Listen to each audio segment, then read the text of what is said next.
This happened about 13 years ago, when I was a sophomore in college, attending a liberal arts school in Suffolk County, New York. Within the first month or two of freshman year, I had found myself in a very tight-knit group of fellow theater geeks. 6 guys, myself included, and 1 girl, and they all loved horror movies and ghost stories. I had found my crew. Freshman year was tough, but we all held each other up and made the whole experience enjoyable for one another. At the beginning of sophomore year, we decided that in October, as the Halloween season was ramping up, we would find a creepy wooded spot in a nearby town some night and scare the crap out of ourselves. We did some research and found that there was a particularly isolated area about 30 minutes away, infamous for paranormal sightings. Perfect. The 7 of us split into 2 different cars and headed out into the night. Allow me to set the scene. You turn off a busy main road, flooded with strip malls and restaurants and whatnot, and you are almost immediately greeted by complete darkness. Again, this area was very heavily wooded. It was essentially a large web of winding roads surrounded by trees, very few streetlights, and very few houses. Without a GPS or a good sense of direction, one could easily get lost in there. We all made sure to have fully charged phones and flashlights, just in case. But the goal was to keep driving until we collectively decided to pull over and go exploring. So per the directions, we made a left off of the main road, driving for 30 minutes or so into this dark network, picking directions at random, just getting intentionally lost. Our cars made a turn and, to our surprise, there was a huge log across the road. We had reached a dead end of some kind, with nothing but trees beyond it. We all got out, stepped over the log, and noticed 2 narrow trails leading in different directions. This seemed like as good a time as any to grab our flashlights and do some amateur ghost hunting. We flipped a coin and set off on the trail to the right. The trail was so narrow that we had to walk single file to avoid getting whacked by branches. For whatever reason, I ended up in the back. I'm usually pretty rational and level-headed, but I have to say, the further we went in, the more I was overcome with an uneasy feeling. I kept hearing sounds deep in the woods, and I was unable to shake the feeling that we were being watched. But I seemed to be the only one who heard these things, so I shrugged it off as my imagination. And in any case, the whole point of us being there was to get scared. Not to mention the fact that we were 7 able-bodied college students. What would we come across that could take us all down? We headed down this trail for about 20 minutes. And just when I thought it would never end, we came to a massive clearing, and I mean massive. It was a large, open field of unkempt grass, comparable in scope to a golf course, but not nearly as well manicured. Trees surrounded the entire field, which was so large we could not see the end of it from where we were standing. I was thrilled to get out of that narrow trail, but I don't think any of us were expecting to find an area so vast. One of us looked to the right and said, "Hey, check that out." We all turned, and there was an old, dilapidated house several yards away. The house was completely dark, with no cars or signs of anyone actually living there. We walked over and shined our flashlights at it, and sure enough, the windows and doors were all boarded up. I managed to peer between the boards on one of the windows, and what I could see was an old white couch covered in plastic, but an otherwise empty room. Whoever used to live here, they were long gone. Because there was no way in, and because we all felt sufficiently creeped out by the house anyway, we decided to walk closer to the trail we had come in from, have a seat in the field, and figure out where to go next. We walked towards the narrow trail, but before we could sit, my friend Mark stopped what he was doing. His expression dropped, and he pointed.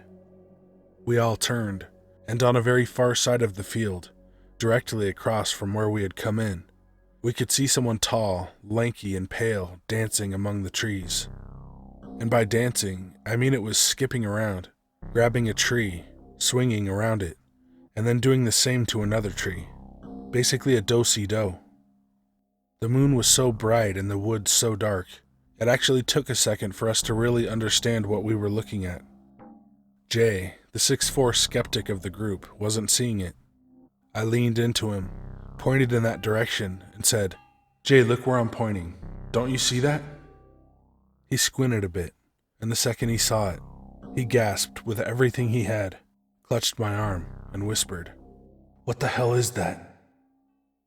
What happened next sent shockwaves through all of us. Whoever this was, they stopped dancing, looked in our direction, and started charging straight at us. Without even thinking, we freaked and ran back to the trail.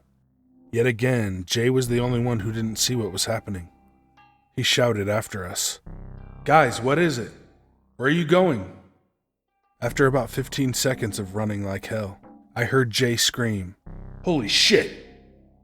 I looked back and saw his flashlight following the rest of us into the trail. While the walk into the woods took about 20 minutes, we made it back to our 2 cars, hopped in, and were peeling away in closer to 5. Once we were a safe distance away, we pulled over, got out, and checked in with each other about what just happened. My heart was pounding, and I know everyone else was feeling the same way. Nearly 15 years later, we are all still friends, living in different states, yet keeping in touch through marriages, divorces, and children. But occasionally, out of the blue, one of us will send a group text to the others with something to the effect of, "The woods, that really happened, right?" It most certainly did. That experience is always in the back of my mind, and I'm pretty sure it always will be. Here's the thing that still resonates with me about that night.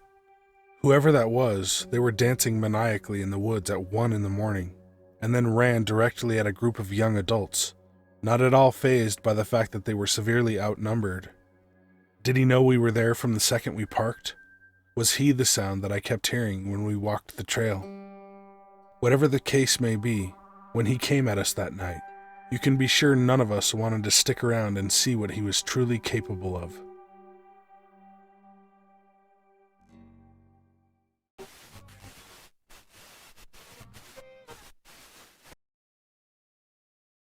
Alright, so this happened to me back in 2011. I was 20 years old and was living with my grandpa and sister. My grandpa was in the hospital at the time, and during the week he was away, a lot of weird things would happen at home, so my sister and I would sleep in the living room. One night, my sister went out with her friends and left me alone at the house. It was around midnight, and I decided to get some sleep because I had an early class the next morning. I'm afraid of the dark, and I cannot fall asleep without some sort of light, so I left the bathroom and kitchen light on. It was enough to partially illuminate the living room. Well, I'm on the couch trying to fall asleep, and as I was laying there, I hear keys in the door. The front door opens, and in walks my mom, or at least the silhouette of my mom. I was surprised to see her, because it was late and my mom lives about 30 miles outside the city. I asked her what she was doing there, and she told me she was going to spend the night and go to work in the morning.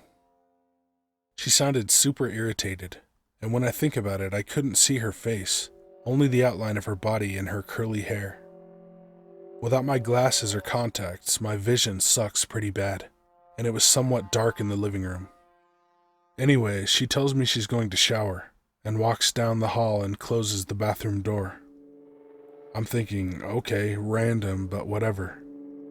I look at my phone and it's 1 in the morning, so I decide to try to go back to sleep. I guess some time passed, and I end up jolting awake with an overwhelming sense of dread. I notice that the door to the bathroom is still closed, and I call out to my mom, but get no answer. I go to the bathroom and open the door, but the room is empty. Getting even more creeped out, I search the entire house calling out for her, until I realize I'm all alone. At this point I start crying because I'm just too freaked out. So I call my sister and ask where she is. Thankfully, she had just pulled up and was talking to her friend in the driveway. When she came inside, I told her what happened and she was weirded out. I look at my phone and it's a little after 2:30 in the morning, so I force myself to calm down and go back to sleep. The next morning I called my mom and asked if she came over the night before. She sounds confused because she was at her house the entire night. This was the weirdest and creepiest thing that has ever happened to me. I know I wasn't dreaming and was actually awake when I was talking to this thing posing as my mom. But who the hell was I talking to? Let me know what you all think.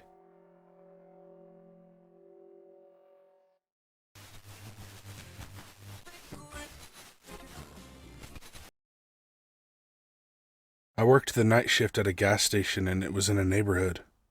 It was directly across the street from an assisted housing complex for Section 8 people. So there were a lot of mentally ill that had like schizophrenia and drug problems. About 4 months into the job, keep in mind it's the night shift, I started hearing blood-curdling screams and a man yelling for something or someone to get away and cursing a lot. Then I saw him. From outside the window, I saw a middle-aged, overweight man with a scruffy beard. He was missing teeth and was African American. Not that that has anything to do with his actions, just so you get a picture of this guy. He'd be screaming all hours of the night, and we closed for a few hours between 3 and 5 a.m. to clean. Well, he'd come into the store at 2:50 on the dot, right before I was allowed to lock the doors.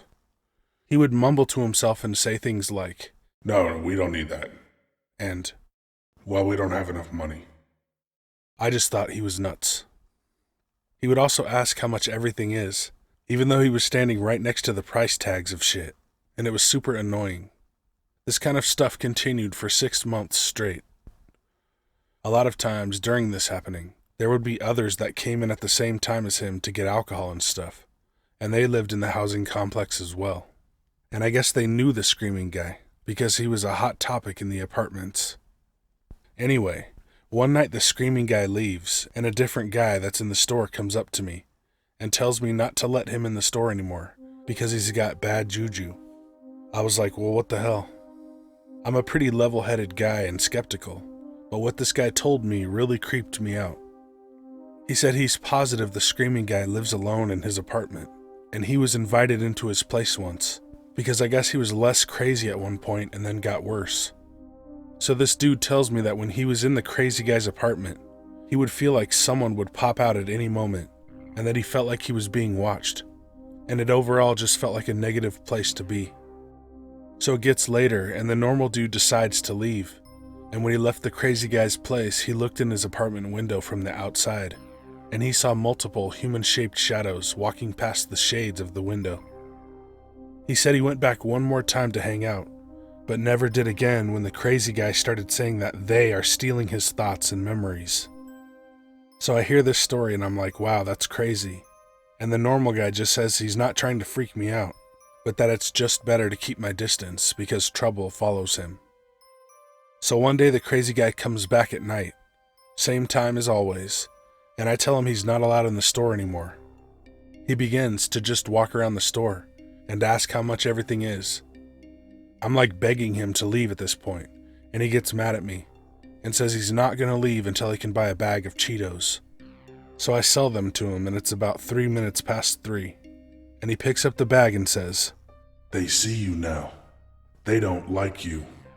and then walks out and literally starts screaming at the top of his lungs in the parking lot. I locked the door so fast it was insane. A few weeks pass and I barely saw him, but he always said, They see you. when he would come in. One day I worked a mid-shift and I got off at 11:30 p.m. So I clock out and I start walking down the street to my house, and I see the crazy guy sitting on a chair on the second story of the complex, outside of what I assume is his apartment. So I see him in the chair, and then I look at his window. The shades are closed, but I saw 3 human silhouettes, like solid shadows right up against the window, and the hairs on the back of my neck stood up when I remembered the story that guy told me. I ran home so fast I thought I was going to break the sound barrier.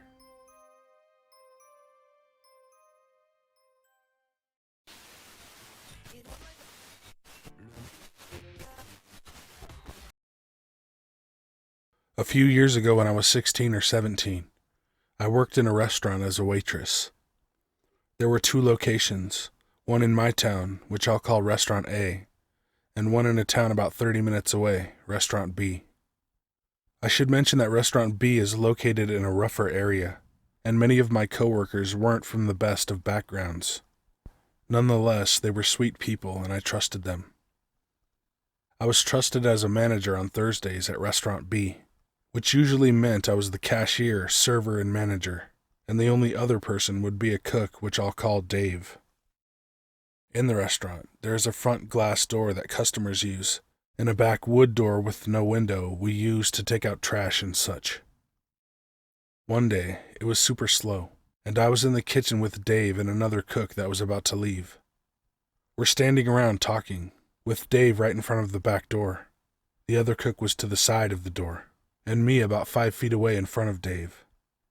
He had a bag of trash in his hand, and he was about to take it out. He opened the door while still facing me and talking, and behind the door was a person. It was clearly a person in a gray t-shirt, jeans, and a black hat. I saw him for a split second, long enough to know someone was there, and then Dave saw my face and turned around, which blocked my view, and the guy was gone. The other cook saw my face turn white as a sheet when Dave had opened the door, and joked that I looked like I had just seen a ghost. While Dave started looking around outside, I started actually panicking. I have severe anxiety and a panic disorder. Dave was trying to calm me down, but he also seemed really freaked out. He asked me what I saw. I described the person. Dave started crying and ran out the door with his phone in his hand. He was outside for nearly half an hour, and when he came back in, he was calmer but still nervous. He told me that roughly 10 years ago, he and his friend were in a horrible car accident, which ended in his friend dying. He told me the person I described standing outside of the door was wearing the exact outfit his friend had died in, and apparently, I wasn't the first person to see the ghost of his friend. Dave told me that whenever something were to happen to anyone in his family, his friend would show up.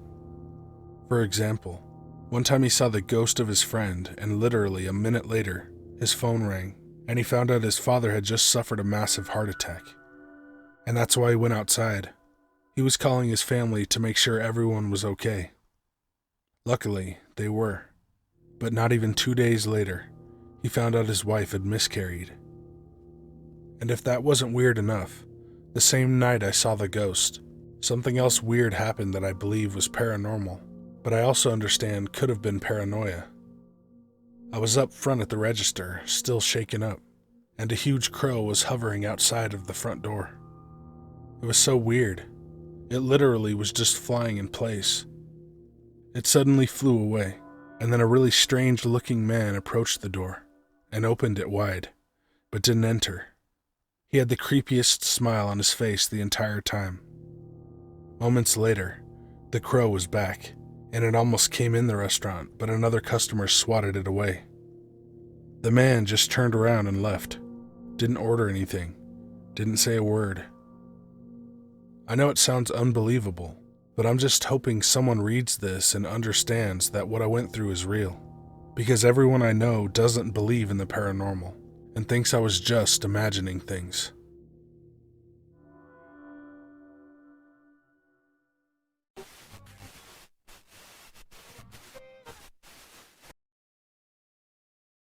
I was born in the Bay Area in '88 and stayed there for a good 12 to 13 years, my family being part of the great Bay Area Sacramento migration of 2000 and beyond.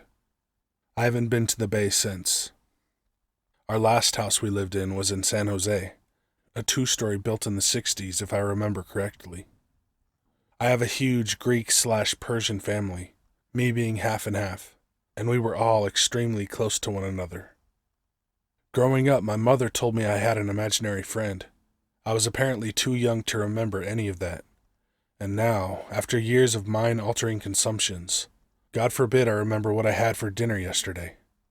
But I do remember a few incidents that have haunted me to this day, and I'll never forget them. Some people call bullshit, but I've always been sensitive to things around me. I could feel and pick up on people's energies and moods, even energies of something when I was by myself. I was fearful and hesitant to tell anyone in my family of the countless occurrences that had befallen upon me, being that 3 members in my family were diagnosed with schizophrenia and manic depression.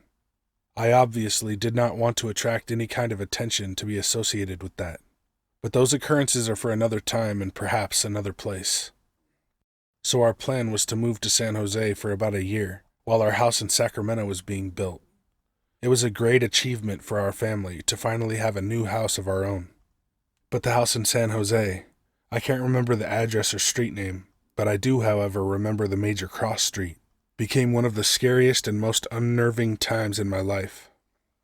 The layout wasn't exactly a comfortable living situation, being that there were 6 of us, including my grandmother, living in a 4-bedroom house, and I, being the youngest, was obligated to sleep in a literal windowless storage room that was connected to my older brother's room on the 2nd floor. It was always a hot, musty, sickening feeling upon entering it. At the beginning, it was very quiet, and the only sensitivity I felt was when I had to sleep in the closet, as I called it. It just never felt right to me. It was off. A couple of months in, and there was a bit of anxiety throughout the house, almost as if something had awoken and was breathing down your neck. I made it a point to never go downstairs alone at night for some reason. I started noticing small happenings, lights turning on or off by themselves when no one was in the room, cups being moved from one counter to the other, cold chills every once in a while, doors being opened when we had closed them, etc. Then the knocks and scratching came. My parents were very hard workers, making sure they had enough to provide for our family, so they were rarely home. My older sister was at the age of teenage angst and rebelled on the streets of San Jose. My brother was extremely into skateboarding and would hit the pavement with his neighborhood cronies almost daily after school, so my grandmother and I were the only ones home until my parents returned from work. I'd sit in my closet watching television or playing my PlayStation, and I would hear 3 consecutive methodical knocks, or very long dragged-out scratching that sounded like it was coming from above me in the attic. And most graciously, the entrance to the attic was located in my closet. No, they were not animals. We eventually had someone come out to investigate after my constant complaining. I, being as young and sensitive as I was, refused to go into the attic and see for myself. The environment sent a sharp, painful chill down my spine. Another time I was home alone. Father, sister, and brother all out doing what they do. Mother and grandmother at a doctor's appointment, or something of that nature, perhaps shopping. I was on my way downstairs to the kitchen, and in that house, the stairs going up led to an enormous open space, with an opening to see down to the front door/family room. For some reason, I'd always look over the ledge to the 1st floor, just to see if someone was there. Don't ask me why. This time, I had caught a glimpse of someone rushing into the kitchen from the stairs. Whoever or whatever it was moved incredibly fast. I called out, "Mom? Nothing. Mama?" Nothing. I worked up the courage to go and confront whatever it is I saw, and began the descent as quietly as possible. When I was on the 3rd or 4th step from the bottom, I heard a dish break in the kitchen. The loud crash startled me, and I looked up to the 2nd floor, my mind filled with indecision about whether or not I should continue. And I did. My heart was beating so hard and so fast, you could literally see my chest thumping to each strained pump. Alas, I was in the doorway to the kitchen, ever so careful. Working up the nerve, I finally turned the corner into the kitchen, and nothing was there. Nothing except a broken mug that had been left out on the kitchen island by either my mother or father.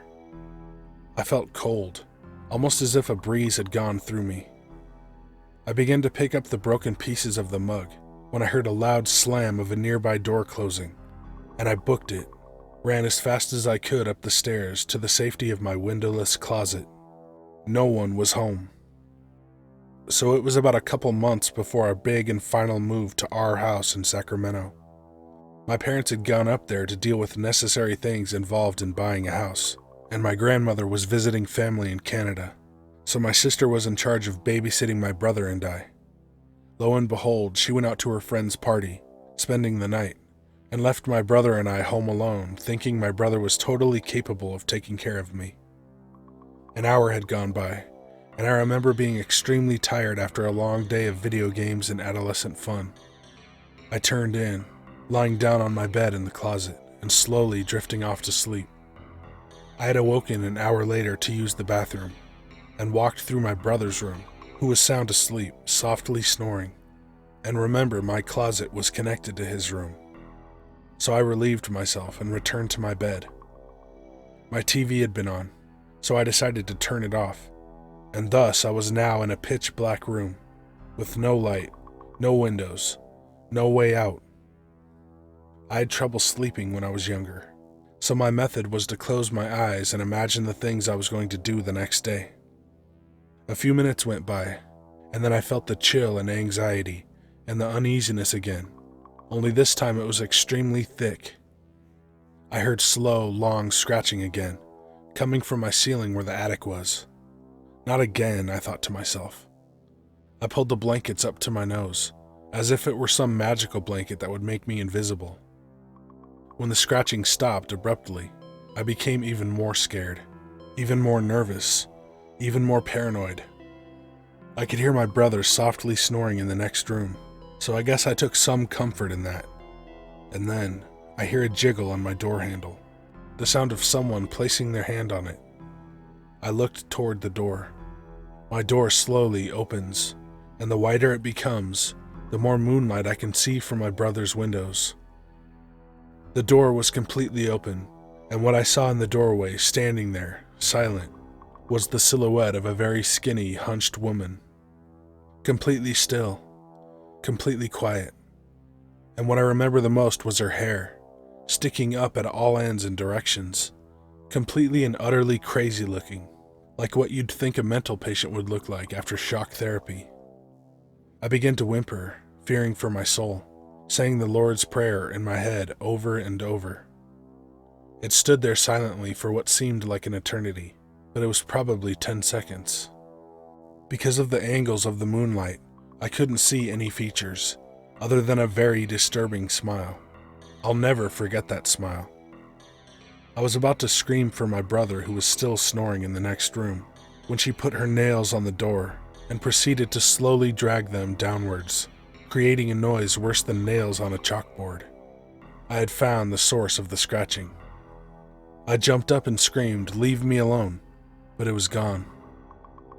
I hurried into my brother's room to determine if he was playing a joke on me. I saw no evidence of him being the culprit. He was sound asleep, dead to the world, curled up 3 times in a blanket-made burrito. I woke him up to tell him about what had just happened, but all I got from him was a "go the hell back to bed and let me sleep." Nevertheless, I slept with the lights on that night. Some of you might say it's just a dream, or you experienced sleep paralysis. I say no. I've had a sleep paralysis incident, and although it too was extremely terrifying, it was absolutely nothing like this. I never found out who or what that thing was. The internet wasn't anything compared to what it is now, and in all honesty, I just wanted to forget that it ever happened.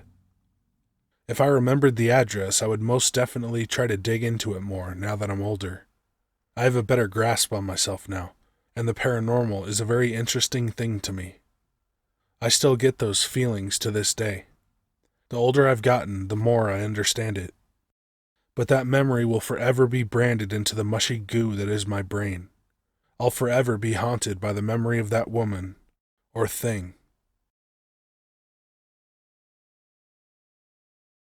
Hey guys and ladies, thanks for watching. Why? What the hell? Hey guys and ladies, thanks for watching. Why is it doing that? Oh. Hey guys and ladies, thanks for watching. Send your story or creepypasta to the email in the description. My shirts, Patreon, Twitter, and Instagram are down there too. Anything you do to support the channel is much appreciated. So tomorrow's 4th of July. Remember to put your dogs in the bathroom or in the house so they can't get outside. And I guess don't do anything stupid.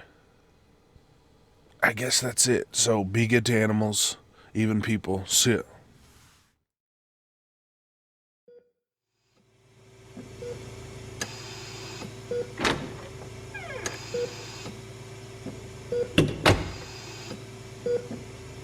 Hey Gramps, how you doing, man?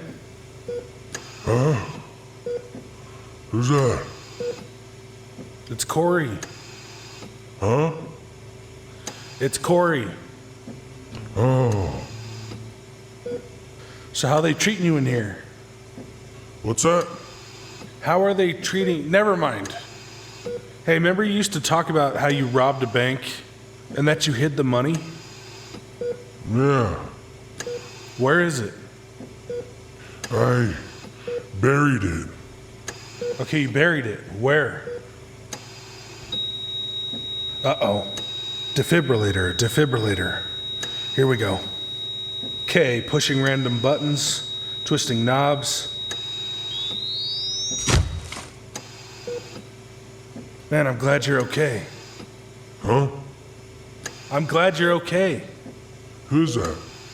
It's Corey. Hey, listen, remember you robbed a bank and you hid the money? You buried it, I think. Where'd you bury it? Damn it. Hey, Gramps, it's Corey. How you doing, man? Hey, listen, where did you bury that money after you robbed the bank? I buried it by a tree. You buried it by a tree. Which tree? On your property? Yeah, Which tree was it, Gramps? If I don't find that money, they're gonna kill me. I don't remember. Well, I guess it was worth a shot. Gramps, I love you, and I'll be seeing you soon.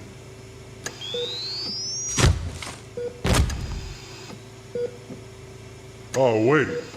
I do remember where I buried it. Corey?